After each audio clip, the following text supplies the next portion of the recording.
Hi, my name is Isabella Johnston, the Intern Whisperer, and today's tip of the week comes from Built In. We want to thank them for coming up with these great lists of 16 types of unconscious bias. We have been focusing on this bias for a little bit of time, and we are halfway through the series, so I hope that you guys are enjoying it. We're going to be talking about something called contrast effect. This is when you compare two or more things that you have come into contact with. It's either simultaneously or it's one after another, and it causes you to exaggerate the performance of one in contrast to another. So let's break this one down. It can be a bit of a mind bender, if you will. It's one of the most common types of bias in the recruiting industry. So when you're reviewing lots of candidates, they're all coming in at you. It can be really easy to compare one application to the next. That is obviously not a good thing to do. And you want to make sure that you are determining which one is better than the other in the appropriate way. Skills-based hiring. An exceptionally good interview with one candidate may make the next one seem terrible. That's still not always a good thing that we want to do, is look at that contrast. So to avoid the contrast effect, you want to create a structured applicant review and interview process so that everybody on your team will be able to compare applications and interview answers appropriately, like apples to apples, not just apples to oranges. This also comes into a play when we're looking at performance reviews and rewards for individual employees. So welcome to the Intern Whisperer. Our show is all about the future of work and innovation. We are welcoming Pamela McGee. She gives me permission to call her Pam to the show. Pam is certified as a professional in human resources which is a PHR degree certification from SHRM, and she also holds an MBA and is specialized in human resources. She is an influencer. I've already noticed that. I've met her at ATD conferences and other places. Visionary, strategic thinking, human resource, and operations professional, and she has a proven record that she can design, develop, implement, and measure short and long-term goals because she oversees so much at Valencia College, which is the recording studio where we are. So Pam, welcome to the show. Thank you. I am so excited to have you. I met you, I don't know, it's probably a little over a year ago. at ATD. And so this is really super exciting. As you know, our show's all about education, innovation, and the future of industries and jobs. So I always open the show and I ask the guests to share 5 words that describe them and why those 5. And you and I, before we had talked, said dedicated. So why dedicated? Well, dedicated because I ensure or try to ensure the very best I can to do the best and be faithful and support, whatever item, person, project that I'm doing, and to make sure it gets done completely. I like that. Focused. Focused, you have to be focused in order to continue to achieve your goals. So that's part of a lot of why I'm very, very focused, achieve my goals. And also I want to ensure that those around me are successful. So I have to be focused and intentional in what I'm doing. Family oriented? Huge. Spoiled my grandkids. I got 6 of them like crazy. Wow. Yeah, 6 grandkids. And just awesome. Family is everything. They're my support system when I need it. And I'm just happy to be able to have them surrounded me. So how many kids do you have then? I have 2 and 1 stepdaughter. So each of the kids got 2 kids. Yeah, very nice. Yeah. Okay. Loyal. Loyal is one of the things I grew up with. Identified that, being supportive, being there consistent, having someone there that you can count on. And that's me. Once we're become friends and family, I'm there, you can support, depend on my support. So very loyal. And results oriented. I know that's how you even opened though too. And well, I think there was some crossover with like dedicated. So I find those terms to be supportive of each other. Yeah. So results oriented. Well, the one of the things I identified or I found out when I first went into the military is that you had to figure out what you want to get done to do, and then make sure that you accomplish that. So my goal has always been to identify what I need to get done and achieve it. So I have to be results oriented and focused on what I need to get done and want to get done. So which branch of the military did you serve? I was in the Air Force for 6 years. And actually that's where I met my husband, and he's retired Air Force. Oh, that's really nice too. Yeah. What did he do? He telecommunications, the same thing. So we were beginning of the IT age when it started in the 80s and the early 90s, started getting really, really big. So you guys were like the power couple. Yeah. Well, I don't know about the power couple, but we were definitely making our own, doing, and blessed, to get where we are today. Oh, that's cool. So one of the things that I've noticed, I've had a lot of veterans on my show. I really love veterans. And if I had known that, you would have just gone even higher in my mind, because of that. One of the things I love about having them is they all are very obviously leadership oriented, and they also know how to follow. So leadership and fellowship, they go hand in hand, right? Correct. But the other thing that I have learned about them is they really gravitate towards HR quite a bit. Do you find that to be a trend also? It is. There are a lot. When I look at my colleagues within the HR field, you do see a lot of former military, and a lot of it is the human aspect of it. Right. When you are in the military, there are some jobs that you're isolated, but for the most part, it's about leading others, the human, being sensitive to showing empathy, having an idea of how to at times lead without influence. You may not be that writing that down, lead without influence. Lead without influence. Yeah. So you have to be able to gauge people and listen. That's huge. I am taking that. I like to take notes while I'm interviewing a guest also, and I use those notes to help build out the description because you're a fellow podcaster. I'm just sharing that as a thing that I do because then it helps make that show description very memorable. Okay. I guess. Yeah. So when you first went in, what was your career path? When I first went in, and how did you get to where you are now? Years old. I didn't have a career path. I was delayed enlistment 17. I knew I didn't want to do. My family trend was back then they went into the post office or it was the military. So I decided I'd do the military because I wanted to travel. That was my key. Was I wanted to go travel and seek an opportunity. I was fortunate to get in a great career field, telecommunications, which drew me to the IT. Information technologies, and was in for 6 years doing that. And then once I got out, did a series of odd jobs until I was working for one company and say, hey, would you like to do some payroll? And that's like, sure. I've never done it before. Never really heard about human resources and didn't know what it was all about. Back then they called it personnel. Oh, yeah. And gradually over time, started taking on different aspects of the personnel, from payroll to learning more about benefits. And then once I said, what, this may not be a bad gig. Let me learn a little bit more.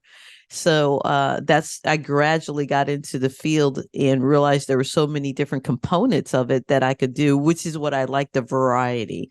I wasn't nothing against accounting, but I wasn't doing that same thing all the time, no matter what. In human resources, it changes every day. Whatever you could have planned it probably isn't going to happen. Yeah, because people are unpredictable. Yes. We'd like them to be more predictable. Yeah, in a lot of aspects, but and you become in human resources an unofficial social worker at times. You're a mom, you're a support system. You just never know. So you have to be that disciplinarian. So that's one of the things I really, really enjoy about the role. There's so much variety in it. Oh, yeah, I would agree with it. And you probably, then that's where you went from the military into that initial role and you started with payroll. But let's talk about that journey that you've had to get to Valencia. What has that been like? It's been pretty awesome. With my husband being retired military, before that, we were traveled a lot for, 20 years. And during that time, I was able to kind of gradually developing my career from a HR or payroll specialist to doing benefits, and then becoming an HR generalist, and then deciding to go to school. And that was an opportunity too, because I had 2 young children. So I went to school full time during the day, and then went to school full time at night. I went to college online while I was working, and was able to achieve getting my bachelor's degree in business administration and then my MBA. I think I got my first HR director role. I was at a country club in Georgia. Mm-hmm. And that's where I got my first HR director role, that provided me the opportunity to grow in my career, leading the department, understanding the importance of strategic planning, developing different types of programs, for our employees, morale building things, as well as better, compensation, salary scales, as well as more improved benefits for them. Mm-hmm. From there, traveled again because of my husband, different opportunities. Then I got really kind of kicked off my human resources journeys when I joined Home Depot. I was a district human resources manager for Home Depot for 8 years.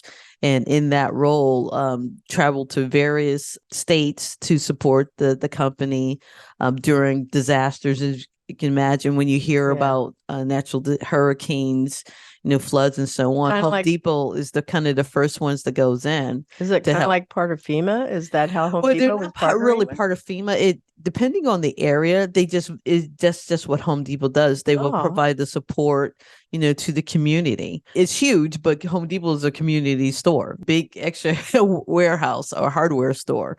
So depending on the area, we will go in and help and support, from building homes, providing the supplies.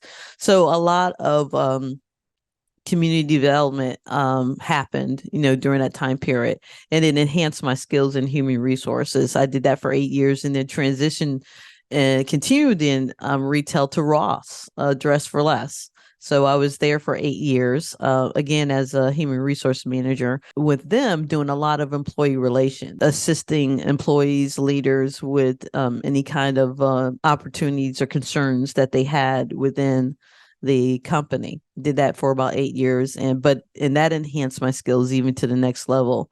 And it was in the middle of COVID, too. I was with Ross, so that transition from working in a district office to working at home solo by myself, but having to utilize teams and everything else to communicate with everyone else. And then also you become more of a social worker there's a lot of mental health concerns and issues that popped up during that time frame. So we had to be active listeners. It took it to another scale. You always are told you should listen, be quiet. But during that time period is one where you have to kind of hear the cues that there may be, possible issues or concerns. How I interpret that? This is how I explain it, is you have to listen to what's behind the words, to all of the emotion or whatever the intonation, any of those things. And so that's really, I know that's what you're talking about. Yeah. I want to go back to something that you said, because I can see that you've been in multiple industries, and giving a shout out to Home Depot here, because I think that they deserve that, because based on what you said, how supportive to have a company, honestly, a giant company that is there to just be community driven and help take care of people. I did not know that. So I appreciate that you shared that. Ross, which is retail industry, I guess Home Depot, I would consider it retail, but different, right? Right. And then you also are in the military, and then you're in education. So you've been in like all of these different industries, and I have a feeling there's more to it than just these 4. Yeah, well, those are the last almost kind of 20 years that I've been in. Part of it's ironic now when you look at different individuals, how they move their careers. So right now, you don't see a lot of people staying more than 2 years in a role. Yeah. But it's a challenge, I think, to job hop, because you don't really have an opportunity to enhance your skills. Hopefully, you're moving to another position or company to improve, what you're doing. Provide the new organization with your capabilities, your assets, and then grow and learn for them. If I have the opportunity to learn something every day, and it doesn't matter who it is, then I'm grateful. I'm appreciative. It just makes me even a better support system leader, and family member. So I've been fortunate to be able to have some longevity in different roles that have helped me grow in my career. Yeah, you are. You're very, very fortunate. And I would say that they're very fortunate to have had you too, because somewhere along that line is when you chose to get a SHRM certificate. And I'd love for you to explain, just so our listeners know, because not everybody's in HR, what SHRM stands for. I mean, I know, but I want you to do it. And then also the whole testing process, how rigorous it is. I don't think people know it. And many times when I talk with students that want a career in HR, I said, no, you don't need to get a master's. You need to go and take the SHRM certification. That's, as a matter of fact, you don't even have to go to school. You just need to go take that SHRM certification, because that is the thing that gets you in the door. Right. It does. It helps you. So the certification, it's SHRM stands for Society of Human Resource Management. Our national headquarters is in Virginia. And what's so awesome about this opportunity, because I didn't know it either when I first decided to go in, I had no idea there was what a huge industry it was. But what it does, taking the certification and the training provides you an opportunity to be well-rounded as a human resources generalist. So it gives you insight on labor unions. You see that happening now, the strikes and all that, as a human resource professional, from the benefits to talent acquisition. You touch every aspect of an individual's role within an organization as a human resources professional. So the training, they have a series of, you can go online and do training. You can attend classes and do training to learn this, to obtain this certification. They have a learning system that has an opportunity. In this, it's on average, you do need about 6 months to study so that you have a good understanding.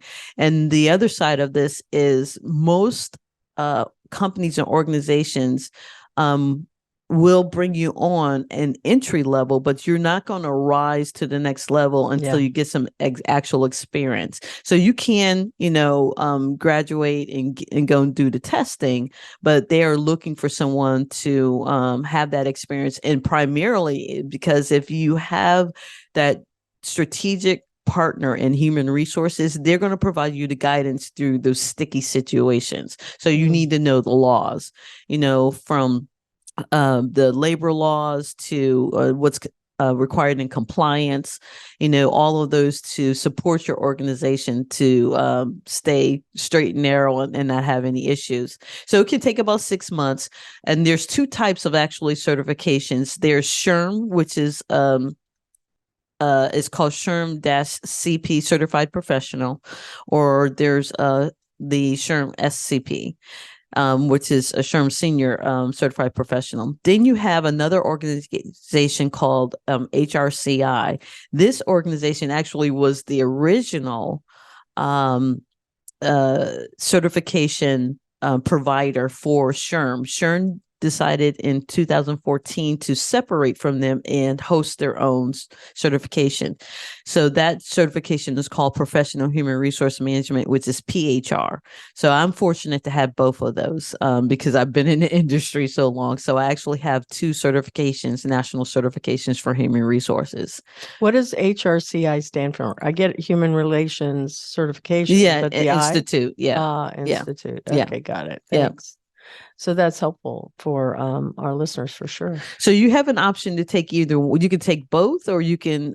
A lot of people now are streamlining towards SHRM certification, and it's because it's becoming more well known, and it's the certification that's more of a hands-on, realistic of what you're doing as an HR professional in the field now. So either one is great. And they will help support provide you with the tools to support an organization, which is, what HR is, a strategic partner. And if you're a truly dedicated and engaged HR professional, you're behind the scenes as support to ensure that the operations and everything else is running efficiently by giving them the knowledge, skills, and people that they need, staff, to do the accomplish, the ultimate goal of the company. Gotcha. So how'd you end up at Valencia? It was an opportunity. I saw, like anything else, advertised, and what's so funny about it is I have no background in academics. Over 25 years in human resources, and I looked at the job description. I said, you know what, all of that, I could do that. So let me try it out, and was fortunate to go through the hiring process and have a great boss that said, I know you don't know academics, I can teach you that, but the HR piece is what I need. Yeah. So fortunate to be able to join Valencia. I've been here for about 10 months now. Just loving every minute of it. The people, the students that I'm able to engage with has been tremendous and awesome. Yeah, I understand. And I have an interest in this, that there is going to be a SHRM campus, a group here for the students. Do you know when that's launching? Well, we are in the beginning stages of discussing that, and it's called this. It's a SHRM student chapter that we're looking to engage and develop here at Valencia.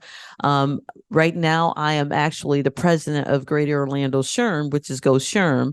We're the local Central Florida chapter. We have about 660 members, and we are currently have student chapters at Rollins College as well as UCF. So we're looking to engage the same participation with Valencia in partnership with their human resource management program that they have. It's a great opportunity to provide students with hands-on experience and possible roles with other HR professionals, networking, provide them with the guidance on the career field that they're looking to participate in for the future. Love that. Well, if you need advisors, count me in. All right. I would love to do it. And I did graduate from Rollins College. I know that they do have one there. Right. I've been a speaker at their local student chapter there, but they've also done one that's combined with UCF and honestly Rollins. When they were pulling together I guess it was their annual conference. Okay. So I've been speakers at all of those events. Yeah. So love it. Can totally support you. All right. That's fantastic. That's great to know. Count me in. What is your favorite quote that you live by? It's actually Maya Angelou. Is if you don't like something, change it. If you can't change it, change your attitude and don't complain. I like that. And so does that show up? Is it something that you've shared with your kids? How do you reinforce that? It's something in just kind of like my daily montage on how I handle things from go through different situations. It's one of the things too, you see others do a lot of complaining, but they're not doing anything to make a difference. So easy to complain, but then have no solutions or try to provide any options. And that's one of the things when I join an organization and I have that one-on-one conversation with my direct report. I appreciate you bringing me any opportunity or challenge. I want to know about it, but I also would like for you to come and bring me 2 options that we can discuss and how to fix that opportunity. That is so vital. It's instead of having people always complain, how can we solve the problem? Right. Yeah, I love that. Okay, that should be probably the tagline in the SHRM chapter here on the campus too, because people always will, it's easy to complain. It's very easy to complain, but then if you don't really have a solution to help, we know there's opportunities in everything, but you're bringing options to fix that opportunity where someone may not have thought about it because you're in it, especially when you're entrenched in something that's not right and there's a not better opportunity. Tell us, tell me, and then we'll see if it's feasible to try to make the adjustments and fix it. Mm-hmm. In startup life, and that's where I am, many times we see a problem and we go, well, how do we make sure that we do this? And it applies to entrepreneurs. I think that this quote is something that should be instilled in children from when they start school, because I would encourage people to be more scientists, to be more problem solvers, to be able to see that you don't have to be just passive. You can actually, there are things within your power that you can always do to make something better. Mm-hmm. Yeah, definitely. Yeah. And the challenge at times, I think people listen to so much television and perceptions on what they believe what they see, and not the fact that they can achieve, anything they want to. So they have to have faith and confidence, self-confidence in themselves, and that they can achieve any kind of goal. Don't use or see social media as the only way on how someone got their success or achieved their goals as the only way to get it done. Mm-hmm. Mm-hmm. Yep. Very much so. Hardest lesson that you learned that changed your life, and hopefully for the better. Yeah. Well, I would say slowing down is very simple, Yeah. and listening. I've had the opportunity to work in some fantastic organizations, but trying to do too much, at times you can be not as effective and efficient because you're doing too much. So it's one of those slow down, take the time. It's going to get done one way or the other. Yep. And also at times it can't be healthy. Trying to overachieve, you can run yourself out. Yeah. And then listening. There was a time that I was on the run or doing so much that I was not really, I could hear what you were saying, but really not taking the time to listen, to understand and comprehend. So that's one of the things I try to ensure to do is, stop, listen, and try to truly comprehend and hear what you're saying. And also, again, like I said, it really came out during COVID because I had to listen. I had to hear, like you said, what's being said behind. Right. And the inflection in the voice, or, the words that were being said that indicated that there may be something else going on. So, it's a surreal, situation at that time. And especially in the role we were in as far as employee relations, there were a lot of, aspects of people with mental health, suicide tendencies. Yeah. And even though we're not counselors, we have to be able to try to provide the guidance to where to direct them to get the support that someone may need. Yeah. That's really a very powerful statement. I'm going to go back to something in the military, and I always wonder about this. So I know you may not be able to tell me this, but in the military, I feel like there's always, people listen, but then there's always these times when people may not listen. And I don't know how the training always works, because many times, you're following. And when I've worked with students as interns with me that have served in the military, I'm asking them to try and solve some problems. And sometimes they'll do that. But they said if they've only been in a few years, they feel that, well, we're taught to follow, not necessarily to take charge of something. And I go, okay. And I'm trying to figure out, is that part of a listening thing, or is it just learning how to teach people how to follow before they become a leader? I'm not sure. I think it's more, if you think about it, I know for the Air Force, the first thing when you arrive is you arrive in the dead of night. So you have no idea. And that's just the Air Force. That's intentional? Yeah. Okay. So you're arriving, late at night, it's dark. All you hear is others, and kind of it's surreal. The footsteps, the yelling, get in line, and and all that. It makes you intentionally be focused, and listen to what's going on. And you are in the very beginning trained to follow. But they take, when you get to a point in your military career when you decide, okay, now I want to be a leader. Based on a lot of it is your leaders, how they've treated you, how they support you when you make the decision you want to stay in and move up, is become a leader.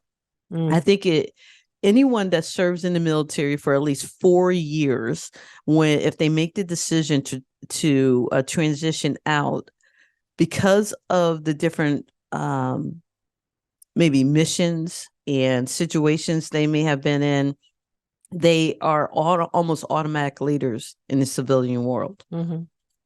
And with that, they understand what it takes to step up, to get something done. They learn how to organize, how to prioritize what needs to get done first in order to achieve the end result, the goal. No, if they go in as an airman at the very beginning and they're telling them, no, at the end of this mission, our goal is to ensure that a lot of it now is supporting different communities, and we have to build this dam, whatever that case may be. They're going to be given the instructions, the guidance on how to do that. Once they do that a couple of times, the leader doesn't have to tell them anymore. It's innate, it's in them.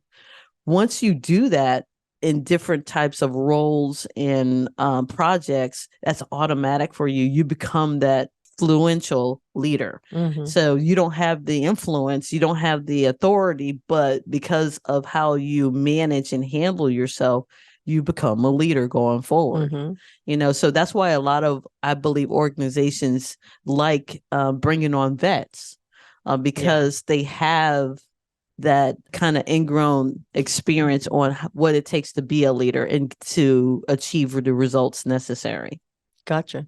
Do you think it's possible to multitask? Because I think if we're going to be an active listener, I don't think that we should. And I used to say I could multitask, and I go, no, I cannot. I'm either going to really sit down and think about what it is I'm writing, and I hear the words, like what you said. I'll hear the words, but I may not always be really actively listening. So if I think anybody in HR or that's going to be a leader, you need to really stop. You really need to be able to do it. And even though I'm sitting here and I'm like taking notes while you're doing it, that can be on autopilot. So in that instance, I think I can multitask, or I can have a conversation with somebody while I'm cooking. But I don't know. What are your thoughts about multitasking and listening? Well, back in the day, I was like, absolutely, you can do it. You can do, anything. But now what I've found as I've grown in leadership, I can't, or I shouldn't multitask when I have someone in front of me. When I have someone in front of me that we are taking the time to have a conversation about a topic, whether it's about development, whether it's about something on the job that we got to get done, is to pay attention and focus in on that individual, on what's needed to accomplish that goal in that conversation, in order to provide, competent and efficient and effective advice and support, depending on what's going on. So there are times that I agree, you should not be trying to multitask.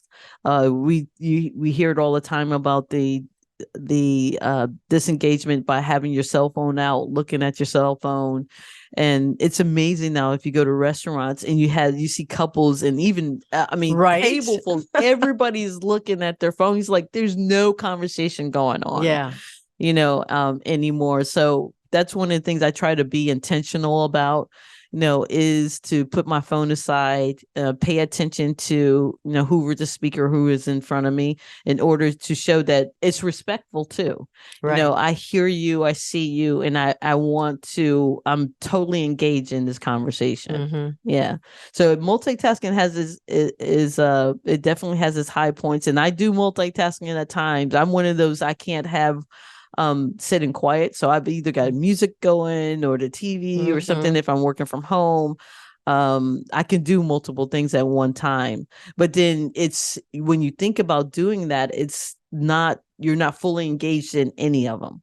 That's true. You're not fully engaged in any of them. You're doing the kind of autopilot, to get it done. But if you want to be intentional, you have to stop and pay attention. When you describe the music and the television, those are like background, it's white noise for me, and I can block it out. But I practice both. I try to make sure that I don't become too dependent on that or reliant on it, because then I'll go, no, I need to know how to work in silence also to try and keep that balance. Man, I'm vibing off of you like so much. So let's move into another question here. What are you most grateful for? I'm most grateful for my family, the support I've had to get to where I am. I've been married to my husband for 35 years, and I have had so many opportunities or things I needed to do to get to this point in my career. And he's been there to support me from, when I decided to go back to school to get my degree and work full time during the day, work full time at night. He was home taking care of the kids, to support me in whatever they needed to do. So I would say family, and now my daughter is doing well, my son as well, working and achieving their life goals next. So, definitely family. Well, congratulations. 35 years. Yeah. That is. I tell you, I stick with things. Yeah. Well, he's a very lucky man. I'm sure that you feel the same. He's got a really good woman with him. So, and that's a lovely, beautiful testimony to give to your children so that they can see what a committed marriage is. Yeah. Unfortunately, marriage is one of those, you see people jump in and out of it so quickly. Yeah. But it's when I made the decision, to take the leap and get married, I had some prerequisites. I wanted to make sure that this person was a friend and we could blend together as friends first. Yeah. And so that's so healthy. I'm telling you, it makes a difference. Yeah, you does. truly get to know somebody. Yeah. The ins and outs, and if this is the best person for you. Yeah. I like that. Who in your life has had the biggest impact? It can be living and dead too. I didn't qualify that. Yeah. So you have choices, and it can be more. Right. I would say the person that had the biggest impact on me is my grandfather. He was a sharecropper in Alabama. And every summer, I grew up in Connecticut, so it's the cold during, in the wintertime. But every summer, my mom, there wasn't a whole lot of flying back then, would put us on a Greyhound bus to Alabama, and we would spend the summers there with my grandfather.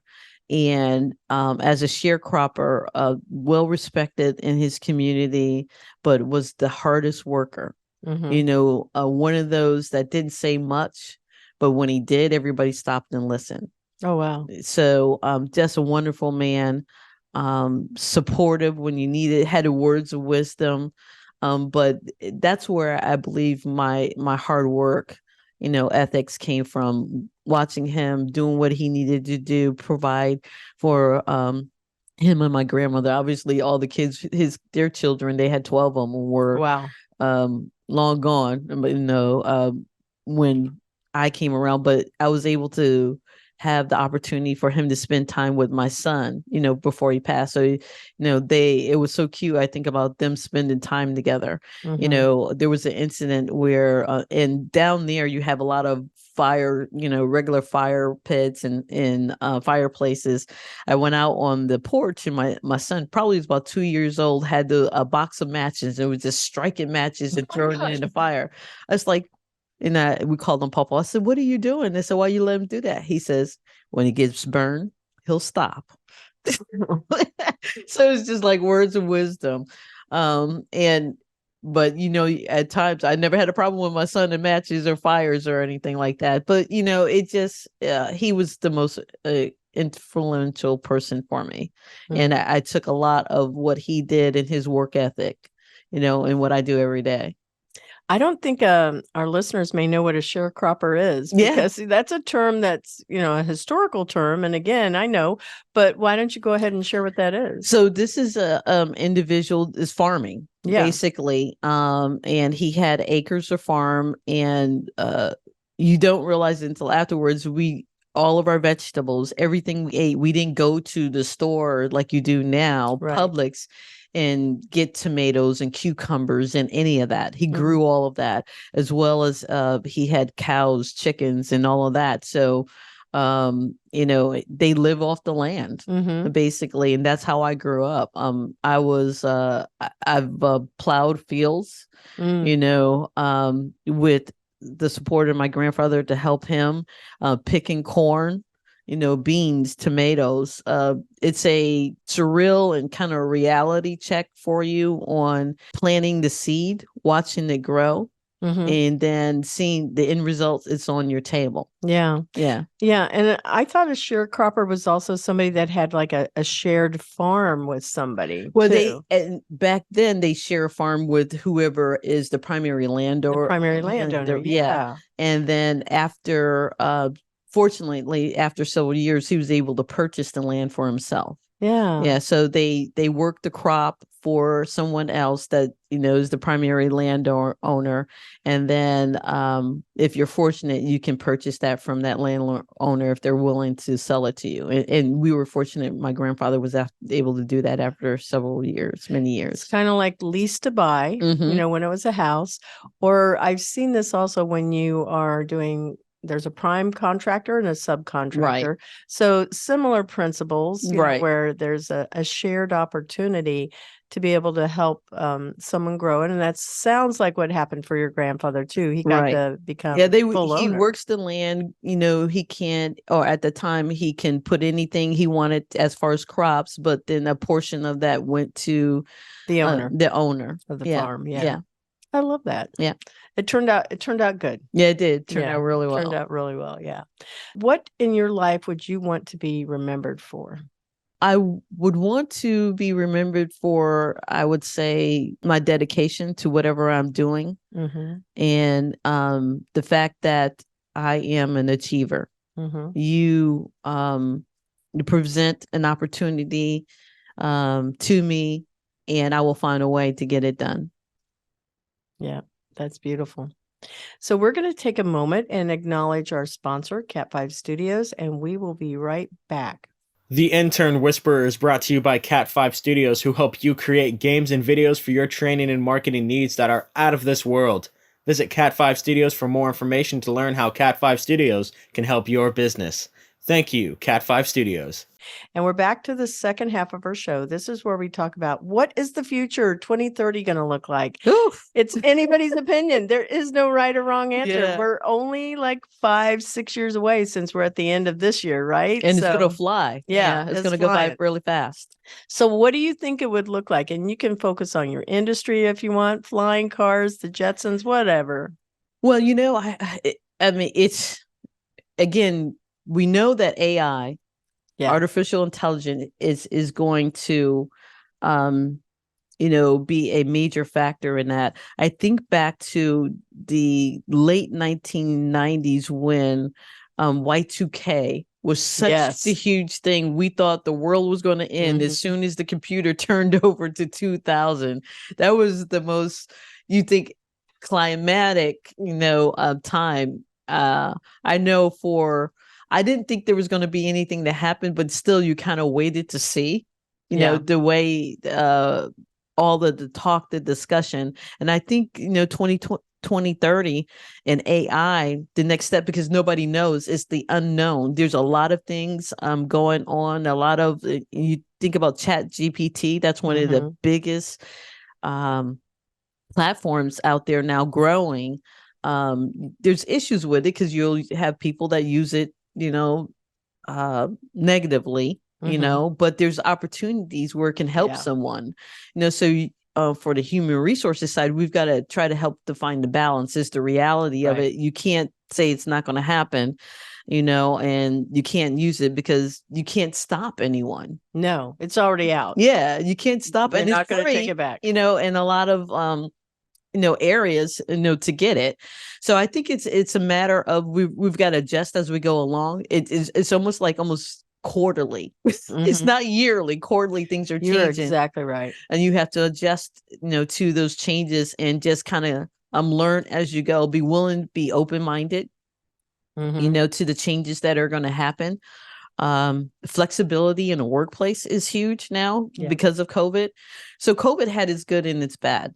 It did provide organizations with the opportunity to see that we do have people that can work from home and be effective and efficient and still help us achieve our ultimate goals. I think it's even more in the forefront because you cannot hide behind a water cooler walking around half the day, if you're in the physical office and really not getting anything done. Right. You have to produce if you're working from home. You have to, there's an end product that you have to provide. So I think a lot of industries are looking and seeing that's a great opportunity for flexibility. You hear about a lot of them going back in, wanting to go back into the office.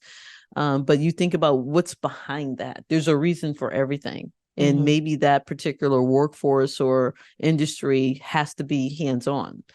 On the human resources aspect, the key word is human. You have to be contact, so we have an opportunity here at Valencia, our human resources division, that we are actually remote. We work fully remote, but we do understand the importance of coming into the campus to be and meet with employees face to face. And we will do that any day, anytime. So, and where that is that need. So I think that's flexibility in workplace. Also helps to improve the dedication and support you get from the employees of your organization.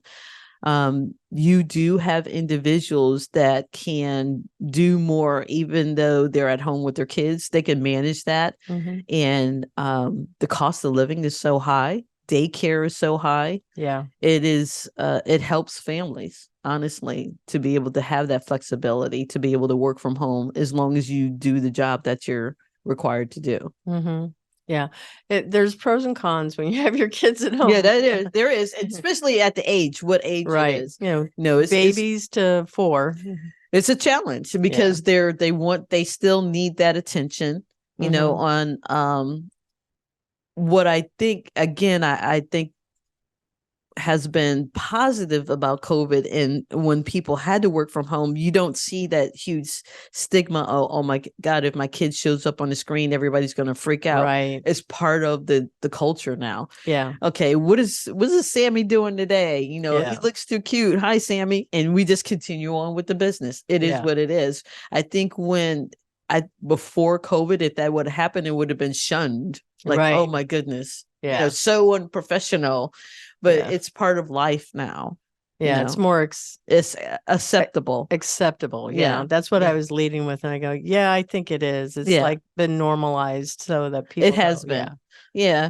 But it also has made people comfortable to do their job. Yeah. They're happy, to do whatever it takes. And I believe the flexibility of working from home, people work more. Yeah. They work more than 8 hours. They put in more to support the goal of what needs to be done with an environment that they're comfortable in. Yeah, because it's more chunked working. It's not like consecutive all in one location. It can be chunked. Yeah. And there's nothing wrong with throwing a load of laundry in the while you're on a meeting. Yeah. Things you don't have to do, which normally you would have to do, maybe in the evening after you've been in traffic all day. Right. Because we know I-4 traffic in Orlando is horrendous. Yes. So you're thinking about the time that you've cut being on the road, and it helps with the family life. You can spend the time you need at home, with family and so on. We've had multi-generations now living at home. From parents, grandparents, the children, you've got some homes that got 4 generations. And the support is needed to be able to have the flexibility. Kind of like the Waltons. Yeah, it is. That TV Good night, show. John Boy. No, they're probably like Waltons. I never even heard. I know. Yeah, people won't know. We're aging ourselves here. We are. We're definitely showing that for sure. Yeah. But some of those shows, people will still know. I guess it depends on who's listening to the show from the generation they're in. So so as you mentioned some things, we've been talking quite a bit about remote work and blended work and, things that are on site. I feel like there's real value about having people come in to the office, because first off, we have these big buildings where we need to be. It's important to get to connect with your coworkers. Now, if you're working across the country from people, that isn't always possible, right? When you have some people that are distributed in other areas of the country. But it's good to have people come together. I think it's going to be something that we begin to, in HR, focus more on, because we need to be able to remember how to be human. How to interact. And not, yes. Yeah, how to interact. And that's one of the great things, right, that we do within our division. We are remote, but every 6 weeks we actually come together, the division, and we talk about whatever the pertinent topic is. We try to do a team building event to continue to not only work on our individual development, but our development as a team and achieving the goals and having the idea and understanding that we're here for a purpose to support the college, and how do we do that as a whole in our division. Being in human resources for us is all about our employees, the students, the faculty. What are we doing to ensure that we're engaging, we're supporting them? But we also need to make sure that we're supporting each other. Yeah. So the human aspect of it and coming in is truly important. I agree. Yeah. Totally get it. Where do you see robots coming in? Now, I know Valencia has a campus, a manufacturing campus. I know they would have robots down there somehow, machinery helping. Do you see that coming into play here on the campus? Oh, absolutely. We actually have a robotic program now. Oh, nice. Yes, it's out in Osceola. So it's a new, innovative, really, I encourage anyone to go online and look it up, but it's, we're ensuring that we're providing opportunities in our courses for our students to lead the future, Good. It's pertinent. You are not going to have, everybody isn't meant for college to go to standardized college, 2 or 4 years, and have a typical office job. You have individuals that do better working with their hands, and from welding to forklift driving to robotics, building and being behind the scenes, on these up and coming industries. You're always going to have manual labor that's needed, no matter how many. Somebody's got to build a robot. And that's the reality of it. Somebody's got to build that ship and know how to, work that application behind the scenes. So, the robotics is the future. It's reality. And the key is, though, there's always going to be a human that has to manage that system that robot or AI is running on. So Valencia is working to be that person behind the scene and teach our students how to do that. Is that the one that you mentioned, the robot program? Is that also part of the manufacturing plant that's out there in Osceola? That's with NASA, I believe. They have a combination of different programs out there. Yes. Oh, okay. Yeah. I've taken a tour there. That is really an impressive one. It is. Yeah, I liked it going out to that campus for sure. So with robots, I know that we had talked about this on some other shows, but there are places in Osceola County, Kissimmee, also where there's restaurants that use robots. Yeah, I've seen that. Yeah. Have you been there? No, I haven't been to any of them, but I have seen. Actually, I did. I went to I believe it was last year, and it did more of brought us our ticket. Right. Yeah, not the food, but it brought us our ticket. Yeah. So it is innovative.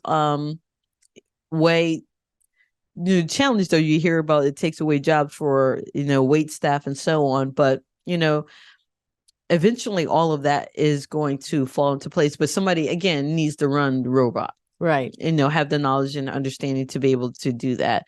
But you're always going to have I believe, wait staff and support, because that human interaction and engaging the customer is always going to be important. Yeah, it definitely would be. Obviously, in the high-end hotels and restaurants, industry. they'll have humans there. But maybe in the smaller places like a McDonald's. Now, there is a McDonald's in Florida that does 100% no staff, and you go in, you place your order, it comes out to you, and it's given. And I went, well, I like the person that says hello to me in the morning. So I want to make sure, and that becomes almost everybody's first job, where they learn customer service skills. You hope. Yeah. You're right about that one. Yeah, because fast food isn't fast anymore sometimes. Yeah. No, it is not. Now, we touched on ethical dilemmas that can come up because of Chat GPT, and there's many things. I am talking with a couple of my futurist friends where we go, well, I think we need to start something like an ethics committee, and I know that World Economic Forum has something now where they do that. They talk about the ethics of AI, and there's also been some when chat all launched the first of this year of 2023, there was like a pause on many of the things that were happening because they went, well, we need to make sure that we're going to govern this, responsibly. And I really like that idea. And so I'm looking to see if we have anything that's local here, and we're going to go research that, see what's available. If there is something, how can we support that organization? But if not, we want to become, as a group of these futurists, focused on, how do we make sure that ethics of how we're using AI in the workplace is being held responsibly? Because many times, as we well know, whatever generation you're born into, that technology is the thing that you immediately adhere to. So kids that were born into iPhones and Droids, right? It's a different life than when we were born. Right. And big significant events like COVID and 9/11, those things also change our lives too, with how we react to things. Those moments in time can be something that can be used for good, but it can also be used negatively. And I see that's where this letting AI out of the box, if you will, is one of those big moments in time for us. So I don't know if the school has anything focused on that ethics side of it, but man, I'd like to start that here at Valencia, because I'm talking with Rollins about doing this too. Well, I'm sure it probably is more on the faculty side, because they have to determine, if a paper is actually being written by a student, or if they're using chat, to do that. I've heard some different articles and conversations about that, trying to identify whether a paper or some kind of report has been truly accomplished by the student versus, chat GPT. But and that's why I say I believe it's more on the faculty side. They're looking at that, ways to find support or identify, if a student. Here's the thing: I don't think a lot of students really think about when you start out your year, or with a class. You most times do your own writing. You put your own flair, research, into the paper or the project. So you distinguish, your writing style. Right. When you then put in that second or third paper and it's totally different. Yeah. I don't think they realize. It doesn't sound like your voice. Yeah, it doesn't sound like your voice. It doesn't, it's not your how you structure your paper the very first or second time. You can see the vocabulary is totally different. You can tell there's a difference. And I think that's where a lot of people get caught up. They don't realize that this doesn't sound like you. I don't think you did this. Yeah. And that's where the ethics and accountability is starting to come in. I've seen something that came out even this week, is that their chat students have submitted papers, and there's been duplication of it because it's pulling the same information. And so when students have turned it in, it's been like, well, I have three people that turned in the same kind of paper. So it's not plagiarism in the typical sense of a human on a human. It's plagiarism from the sense of like, it's not really your work. Right. You pulled a chat. So, that should be a phrase. You pulled a chat. So I think that the way I use it is I have anybody that interns with me or, even my own people, I'll say, use chat. I want you to, but use it to create a draft to get you going and then do your research and make sure that you're citing your sources and you're filling in. You can ask chat to even cite sources, but it's not the same as the human interaction. Right, right. When you think about, libraries, how they used to be so the source of everything. You had to go in physically, do the search and all of that. You don't have that as much. But what I like about Valencia, there's a library almost every single campus. You have to go in and do the hard work. You've got to do the research to ensure that you're obtaining the correct details and information for whatever paper or project that you got to get done. And it makes you slow down. Like you said earlier. Yeah, it makes you slow down and ensure that you're factual in whatever you're doing and you're producing. Best mentoring advice that you want to pass on to our listeners? I would say my best mentoring advice is to challenge myself. Challenge myself and don't give up. Even though there's an obstacle. If someone told me probably 10 years ago that I would be working for a college system and I would be the assistant vice president, I was like, no way. But as I continue to achieve the goals I wanted to do over the years and it helped me get to this point, I appreciate that. The fact that never say never and ensure that at least I try. You don't know what you can do until you at least try. That is true. Yeah. So how can people reach out to you? I'm on LinkedIn. Okay. Well, we'll supply that for them. Any other way? No. I'm kind of old school. That's it. LinkedIn, my professional. And I'm here at Valencia. Yeah. It's a public state school, so we know your email address is out there, right? It's definitely out there. Look for Pamela McGee in HR. They'll find you. They definitely will. Probably easier than on LinkedIn, I'm going to say. Yeah. Yes. So funny. Well, Pam, it's been so great having you here on the show. I want to thank you for being here. I appreciate the opportunity. I truly enjoyed it. And I hope your listeners, understand how important the human resources field is. I'm definitely out there to be reached if you want any guidance, support, and want to know more about human resources. Thank you. Thank you so much. We want to thank our sponsor, Cat 5 Studios, and thank you to our video team, Gabe Laporte, Tommy Myers, Andrew Pagat, and Julissa Hurtado. Music is by Charles Lawrence Lead. Visit Employers for Change at www.e4c.tech to learn how you can create real diversity and inclusive culture while skilling your people for the future of work. We want to thank you for supporting the Intern Whisperer by subscribing to us on Podbean, wherever you stream your favorite podcast channels, and if you choose Employers for Change YouTube channel, where please leave us comments, share, tag your friends. We love that stuff. And we like to make this show better for you, our listeners. Thank you.